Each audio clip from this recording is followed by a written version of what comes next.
Welcome friends, আপনাদের সকলকে আমি আমার চ্যানেলে স্বাগত জানাই। তনিমাস হোম কিচেন। আজকে আমি নিয়ে চলে এসেছি একটা ঢ্যাঁড়সের একটা রেসিপি, পেঁয়াজ রসুন ছাড়া একেবারেই কিন্তু একটা নিরামিষ রেসিপি।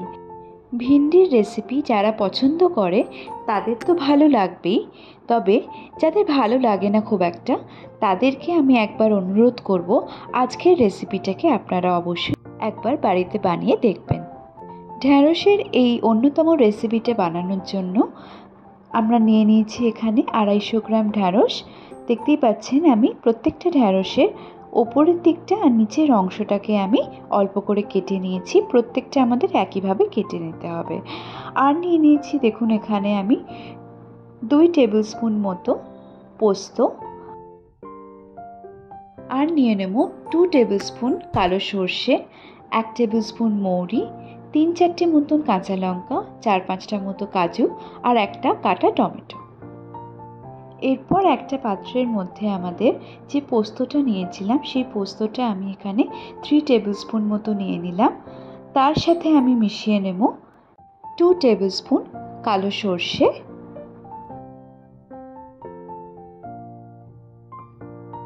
এরপরে আমি নিয়ে নেব 4টে মতন কাঁচা লঙ্কা এবং তার সঙ্গে 1/2 টেবিল স্পুন মৌরি।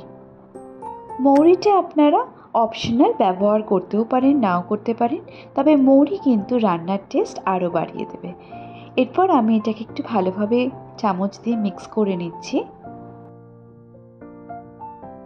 এর সঙ্গে দিয়ে দেবো আমি 6 থেকে 7টা মতো কাজু।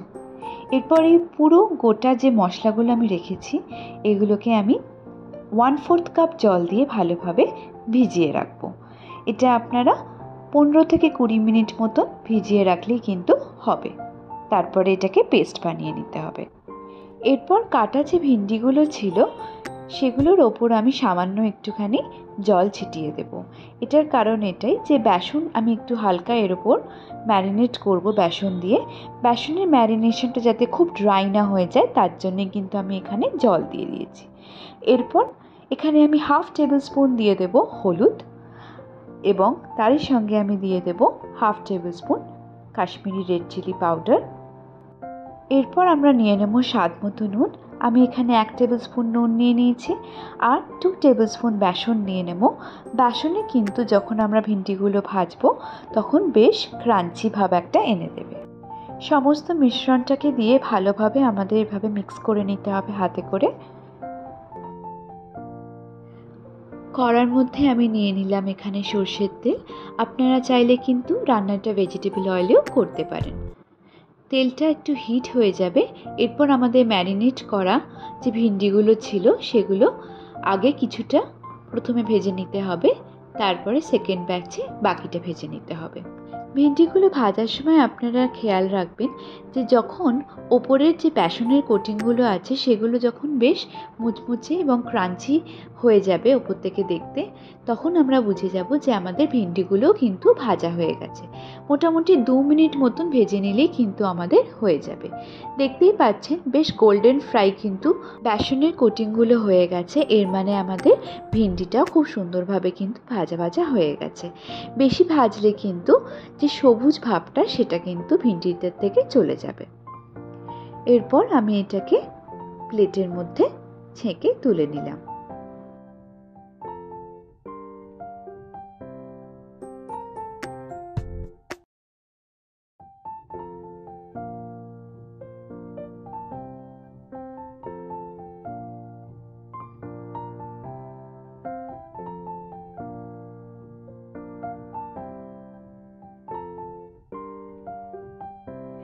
একইভাবে কিন্তু আমি সেকেন্ড ব্যাচের যে ম্যারিনেটেড ভিন্ডিগুলো আমার ছিল সেগুলো আমি একইভাবে ভেজে নেব।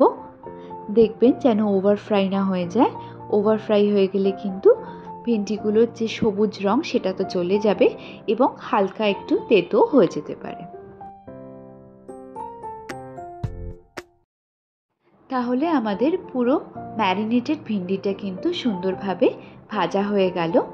এরপর আমরা রান্নার দ্বিতীয় অংশে চলে যাব।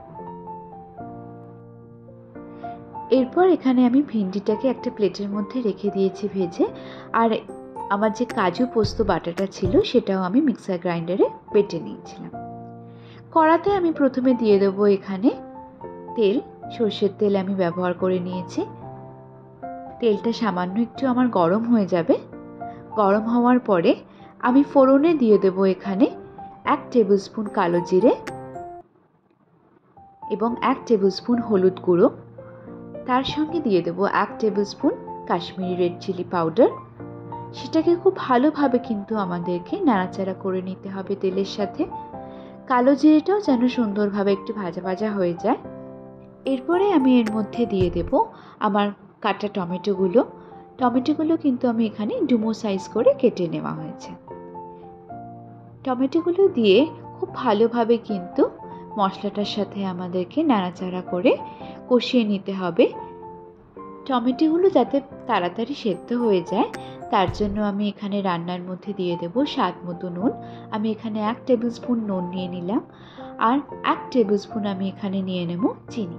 চিনি কিন্তু একটু সামান্য, আমরা বাঙালিরা সবাই ব্যবহার করে থাকি রান্নায়, এতে কিন্তু রান্নার স্বাদটা আমাদের আরও বাড়িয়ে দেয়। নাড়াচাড়া করতে করতে টমেটোগুলো মোটামুটি সেদ্ধ আমার হয়ে গেছে। এরপর আমি এখানে যে পেস্টটা বানিয়েছিলাম সেটার 2 টেবিল স্পুন আমি এখানে দিয়ে দিলাম। নিয়ে পুরো গ্রেভিটাকে আমাদের খুব সুন্দরভাবে কিন্তু কষিয়ে নিতে হবে।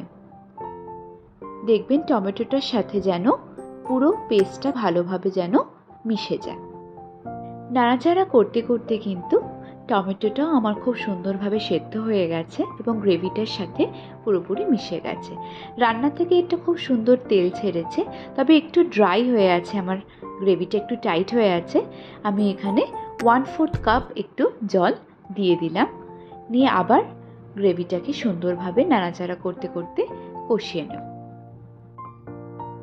দেখতেই পাচ্ছেন গ্রেভিটা কিন্তু দেখতে খুবই লোভনীয় লাগছে এবং একটা খুব সুন্দর কিন্তু রঙও এসেছে গ্রেভিটার মধ্যে। এটাকে আমি 2 থেকে 3 মিনিট মতন স্টিমে একটু ফুটিয়ে নেব চাপা দিয়ে। 3 মিনিট মতন আমি চাপা দিয়ে ভালো করে গ্রেভিটাকে রান্না করে নিয়েছি। দেখুন বেশ সুন্দর কিন্তু আমার গ্রেভিটা হয়ে গেছে তৈরি। এরপর আমি এর মধ্যে যে আমার ভাজা ভিন্ডিগুলো ছিল সেগুলো আমি পুরোটাই এই গ্রেভির মধ্যে দিয়ে দেব। নিয়ে একবার এটাকে একটু নাড়াচাড়া করে নেব। ভিন্ডিগুলো যেন খুব সুন্দরভাবে গ্রেভিটার সাথে মিশে যায় সেভাবেই কিন্তু আমাদের একটু নাড়াচাড়া করে নিতে হবে।